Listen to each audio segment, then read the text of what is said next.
주는 그리스도시요 살아계신 하나님의 아들이심을 고백합니다. 오늘도 우리가 믿음으로 하루를 살아갑니다. 여름에 덥습니다. 또 바쁩니다. 무엇보다도 날씨도 비도 오고 여러 변덕 속에 있습니다. 우리의 마음이 지켜지기가 어려울 수도 있습니다. 중요한 것은 이런 모든 상황 속에서 우리는 예수가 그리스도라는 사실을 고백하는 것입니다. 우리 뜻대로 되어진다면 굳이 믿음이 왜 필요하겠습니까? 주님께서 염려하지 말라라고 말씀하실 이유가 없는 거죠. 두려워하지 말라, 담대하라라고 말할 필요도 없는 거죠.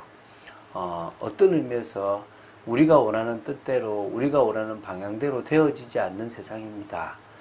그런 세상 속에서 우리는 인도를 받고 있고, 그런 세상 속에서 우리는 주님을 따라갑니다. 오늘도 믿음으로 나아가시기 원하며, 더 나아가서 하나님의 뜻과 통하는 축복이 인생되시기를 주 예수 그리스도 이름으로 축원드립니다. 자, 사사기 2장 1절부터 5절 말씀을 보도록 하겠습니다. 오늘은 뭐 다 읽어도 될 것 같아요. 좀 중요한 말씀이고요.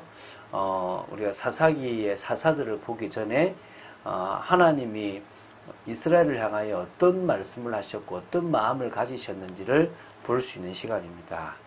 자, 사사시대 초기 이스라엘 사이에 팽배하였던 불신앙과 잘못된 신앙에 대하여 여호와의 사자가 책망하는 내용이 이 사사기 2장 1절부터 5절에 기록되어 있습니다. 가나안 땅 정복 전쟁을 수행하는 과정에서 하나님의 명령대로 가나안 족속을 진멸하지 않고 오히려 그들과 동거하는 이스라엘을 책망하기 위해서 여호와의 사자가 길갈에서부터 복임으로 올라온 겁니다. 자, 하나님께서 이렇게 이스라엘 백성들에게 사자를 보내신 사건을 통해서 여호수아가 죽고 난 이후 그 당시까지 모세나 여호수아와 같이 하나님의 권위를 대변하는 그래서 그 하나님의 뜻을 전달하는 사람이 없어져 버리니까, 지도자가 없으니까 하나님은 여호와의 사자를 통해서 이렇게 선포하셨다고 볼 수 있습니다. 아주 중요한 메시지를 전가하고 있는데요. 그 메시지를 보면서 우리가 이 시대에 주시는 말씀도, 이 시대에 우리를 향한 하나님의 음성도 들어야 될 줄로 믿습니다. 1절을 보겠습니다. 여호와의 사자가 길갈에서부터 복임으로 올라와 말하되 내가 너희를 애굽에서 올라오게 하여 내가 너희의 조상들에게 맹세한 땅으로 들어가게 하였으며 또 내가 이르기를 내가 너희와 함께 한 언약을 영원히 어기지 아니하리니 라고 있습니다. 자, 지금 여호와의 사자가 왔던 길갈에 대해서 좀 알아야 됩니다.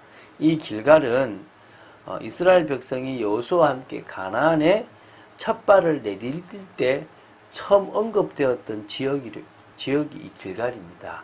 굴렸다는 거죠. 저주와 재앙, 그 슬픔을 다 굴렸다는 것입니다. 요단강 하류 지역에서 서해 서해 수면보다 낮은 지역이 이 바로 길갈인데요.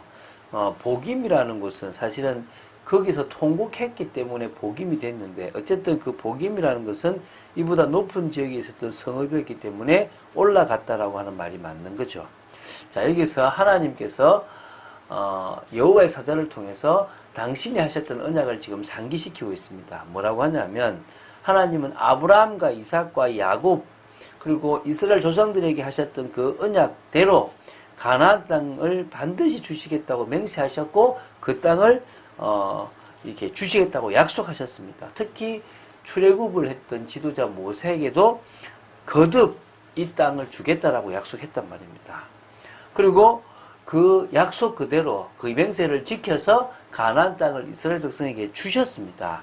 또 인도하여서 가나안 땅에 있는 모든 족속들을 멸할 수 있도록 역사해 주신 겁니다. 하나님은 이스라엘을 향해서 약속을 지키셨는데 이스라엘은 하나님의 그 영원한 언약을 어겨버린 겁니다. 그래서 다시 말하면 지키지 않았기 때문에 하나님은 어기지 않았는데 너희들은 뭐요? 어겼다는 말이 되는 겁니다. 그래서 이 부분을 지금 하기 위해서 영원히 어기지 않겠다고 했는데, 자, 2절 봅시다.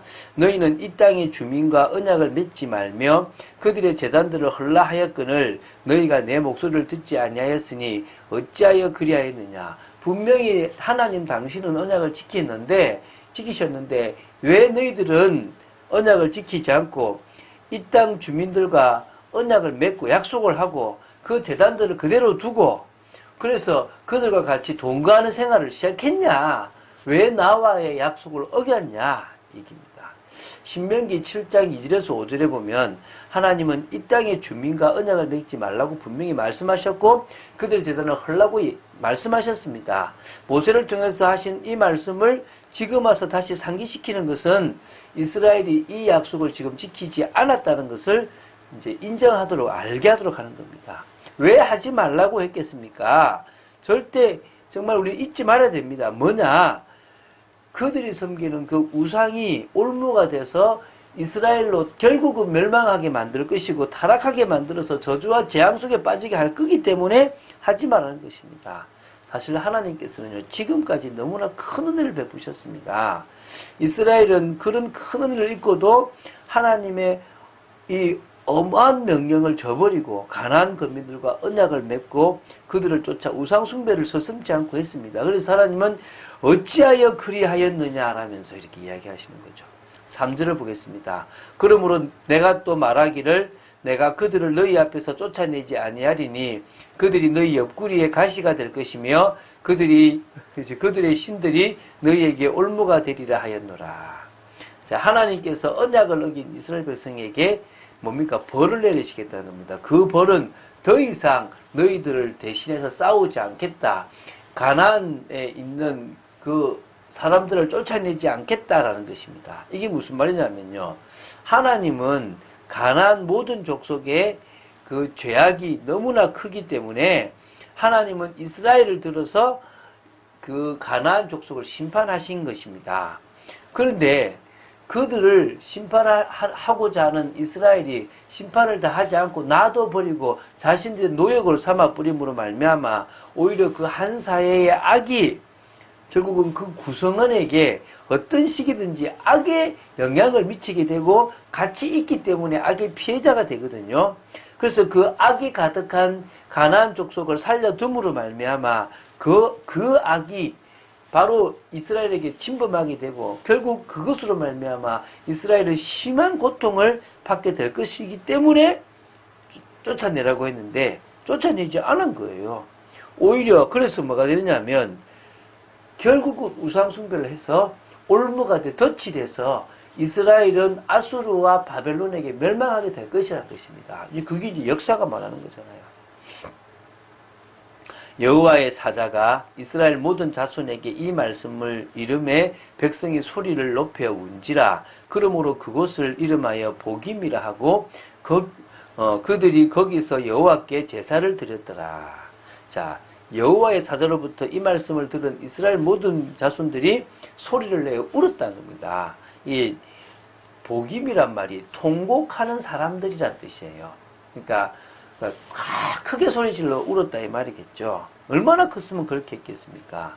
근데 이게 일시적인 회개였거나 아니면 깊이 회개하는 마음 없이 그냥 징계에 대한 두려움으로 눈물을 흘렸을 가능성이 많은 겁니다. 왜냐하면 그렇게 통곡을 하고 얼마 되지 않아서 곧바로 우상숭배에 빠져버리고 또 다시 하나님을 외면한 자신들의 생각이 옳은 대로 가버렸기 때문에 그렇습니다. 그래서 어떤 의미에서는요, 그들이 지금 운다고 지금 될 게 아니고 하나님이 누군지를 바로 알고 하나님이 왜 그런 말씀을 주셨는지를 알아야 되는 것입니다. 우리가 정말 하나님이 하시는 모든 것이 우리를 향한 사랑이라는 사실을 기억하지 못한다면 두려운 하나님, 무서운 하나님, 또 뭡니까? 나도 모르게 자꾸 하기 싫은데 해야 되는 하나님이 되는 겁니다. 여러분, 사랑도 마찬가지잖아요. 내가 누군가를 좋아하면 같이 있고 싶고 생각나고 같이 뭔가 나누고 싶지 않습니까? 그게 사랑이거든요. 주님과의 깊은 사랑 속에 있고 그 사랑을 체험했다면 우리는 흔들리지 않고 그 사랑 속에서 계속 나아가게 될 거란 것입니다. 올바른 신앙생활이 되어질 거라고 믿습니다. 여러분, 그런 축복 누리게 되기 바랍니다. 그럴 때 하는 게 선교예요. 그럴 때 하는 게 전도라니까요. 내가 하나님의 은혜와 사랑을 체험하지 못하고 나가서 하는 전도는요, 종교생활일 수밖에 없는 것입니다. 그러나 그 하나님의 사랑과 은혜를 내가 알고 전한다면 그것은 뭐가 되는 겁니까? 진정으로 내게 있는 그리스도를 말하는 전도와 선교가 되는 것입니다. 하나님은 우리가 그런 증인으로 서기를 원하시는 것입니다. 안디옥 교회가 그런 축복을 가장 많이 누렸고 또 지금까지 그런 축복을 정말 누렸거든요. 미국이 선교사를 가장 많이 파송했고 우리나라도 다음으로 많이 파송했다라고 할 만큼 그런 귀한 나라란 말입니다. 왜입니까? 그 사랑과 그 은혜를 알기 때문인 겁니다. 지금 우리가 할 수 있는 선교, 우리가 계속 집중해야 될 선교, 더 나아가서 참빛교회가 선교센터의 역할을 감당하는 이 모든 것들이 하나님이 참빛교회에 바라는 것인 줄로 믿습니다. 모든 성도가 자신에게 준 마음, 자신에게 준 비전을 따라서 함께 만들어가는 그런 선교가 되어야 될 줄로 믿습니다. 진짜 전도자의 여정을 우리는 걸어가야 되잖아요. 언약과 비전에 맞는 꿈을 꾸고 언약과 비전에 맞는 삶을 살아간다면 우리는 하나님의 뜻을 이룰 수 있을 줄로 믿습니다. 그런 축복을 누리고 그런 응답 속에 있는 여러분 되시기를 주 예수 그리스도 이름으로 축원드립니다. 주는 그리스도시요 살아계신 하나님의 아들이심을 고백합니다.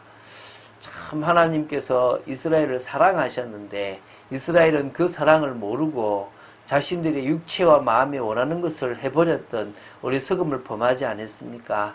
하나님, 저희들은 정말 주님의 사랑과 은혜 속에 있는 그 은혜와 사랑을 체험한 믿음의 사람으로 서기를 간절히 소원합니다. 그래서 아버지 하나님, 저희들을 통하여 하나님만 영광 받으시길 원하며 주님과 소통되는 축복된 삶이 되어지기를 간절히 소원합니다. 역사하여 주시옵소서. 주 예수 그리스도 이름으로 기도드립니다. 아멘.